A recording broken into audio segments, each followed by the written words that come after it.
पराठे वाली गली में क्या है जनता की राय मोदी सरकार के आरक्षण देने के फैसले पर। आइए देखते हैं कि इकोनॉमिकली वीकर सेक्शन को अगर अपर कास्ट में या किसी और अन्य कास्ट में रिजर्वेशन मिलता है 10वीं तो होता क्या है। आइए देखते हैं पराठे वाली गली में। बिल्कुल इसका मैं स्वागत करता हूं इस कदम का, और मुझे लगता है कि इसको क्रीमी लेयर के तौर पर बना करके जो पिछले 49.5% जो रिजर्वेशन है उसमें भी लागू करना चाहिए। जैसे ओबीसी में भी जो बैकवर्ड आर्थिक रूप से है उनको आरक्षण पहले मिलना चाहिए या सुनिश्चित करना चाहिए। इसी तरह से SC ST में भी करना चाहिए। ये है मेरा मानना। आप देख रहे होंगे कि क्रीमी लेयर ओबीसी में लगा हुआ होगा। आपको पता है 8-8.5 लाख की सीमा रखी गई थी, वो फिर बढ़ा करके उन्होंने 12 लाख की कर दी। तो इसने सीमा रखी है 10 लाख की। आप देख रहे हैं कि किसी ब्राह्मण परिवार में पैदा हुआ जिसका पिता सीमांत किसान है, 1 लाख भी उसकी आय नहीं है एनुअल, और वो पढ़ने लिखने जब निकलता है तो किस तरह की दिक्कत होती है। लेकिन उसको कहीं से कोई सहायता की कोई राशि नहीं मिलती है सरकारी योजनाओं का, क्योंकि वो सवर्ण परिवार से पैदा हुआ है। तो ये देखने वाली बात है। इस पहल का इस आधार पर स्वागत करना चाहिए। आज हम इस चीज़ का स्वागत करते हैं जी।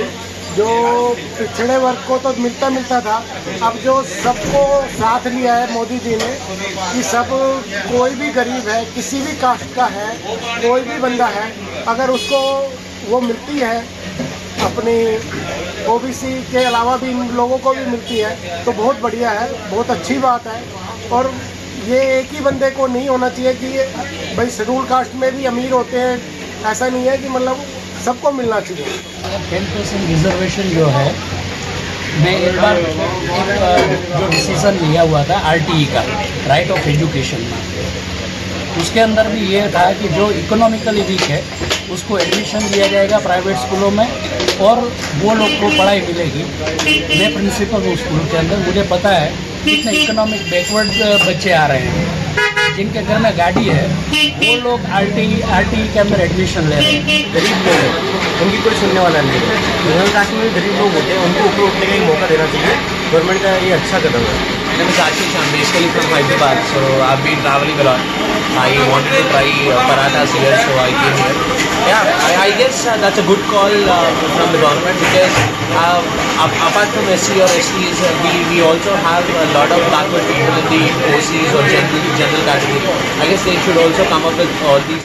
सबसे पहली बात तो मेरा कहना ये है कि आरक्षण जो है वो 100% बंद होना चाहिए, और उसका जो है बहुत ज़्यादा जो है ना साइड इफ़ेक्ट पड़ता है जो जितने भी पढ़े लिखे लोग हैं।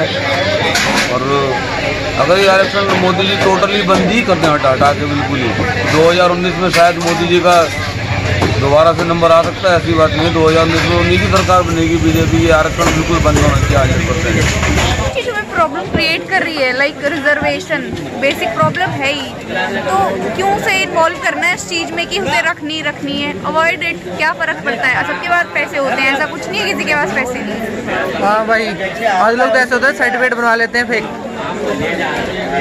सर्टिफिकेट बनवा लेते हैं, और मतलब क्या फ़ायदा। कहाँ गवर्नमेंट वेरीफाई कर नहीं सकती, नरेंद्र मोदी तो वेरीफाई करेंगे नहीं अब जाके हर जगह घर जाके, तो कोई फ़ायदा नहीं है। रिजर्वेशन हटा देना चाहिए। सर ये मेरा भाई है, मेरे चाचा का लड़का है। अभी मेरे चाचा की कुछ दिन पहले ही डेथ हुई थी, है ना सर। अब सर हमारा आरक्षण तो है नहीं हमारे पास, पर लेकिन जो इसके दोस्त थे ये उनसे बहुत अच्छा पढ़ता था, है ना सर। अब वो एक अच्छे कॉलेजेस में है, पर लेकिन उसको दुकान संभालनी पड़ रही है। अगर इसके पास भी आरक्षण हो तो ये भी एक जॉब कर सकता है जिससे अपनी फैमिली संभाल सके, पर लेकिन इसके पास तो आरक्षण नहीं है। सरकार का तो बहुत अच्छा फैसला है जिससे ये कुछ बन पाए आगे जाकर। जी मेरे हिसाब से ये बहुत सही कदम है।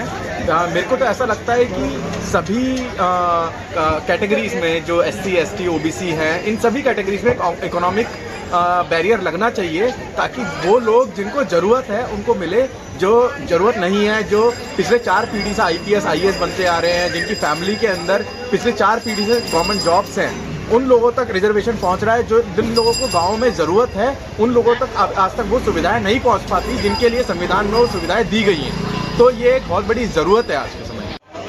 पहली बात तो ये है कि मोदी सरकार को ये चीज़ें 4.5 साल बाद क्यों ध्यान आई, ये चीज़ पहले क्यों नहीं करी।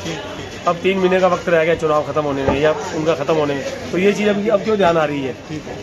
नौकरियाँ है नहीं, जब आपके पास नौकरी है ही नहीं तो आप दोगे क्या? खाली एक जुमला और कुछ नहीं है।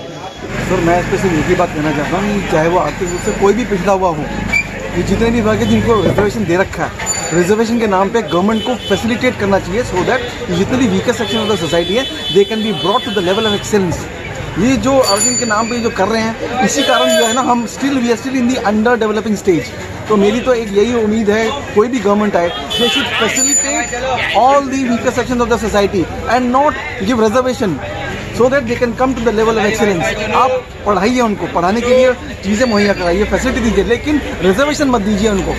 इट्स वेरी गुड, क्योंकि आज आप देखेंगे जो ऑफकोर्स लोअर कास्ट को बहुत सारी फैसिलिटीज है, बट जो अपर कास्ट है, जनरल कास्ट, तो पीपल विल थिंक कि उन लोगों के पास जो वो पैसे से फुलफिल है, बट कुछ पर्सन ऐसे जो जनरल कास्ट के होने के बाद जो इकोनॉमिकली वो स्ट्रॉन्ग नहीं है। एग्जैक्टली। तो it's very a good step for general caste. Sir, we are from Maharashtra. We have seen that SC and all candidates are getting reservations and all that. They are getting benefits, but general caste who are not in category or something, they are not getting benefits, but they are economically poor. So this is a good decision taken by us.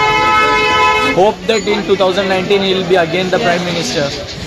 मैं ये कहना चाहूँगा कि क्या नाम है, it's a good thought, but general आजकल general की सिचुएशन देखी जाए तो वो ऑलरेडी बहुत बुरी है। We get 99%, we are still not getting admission anywhere.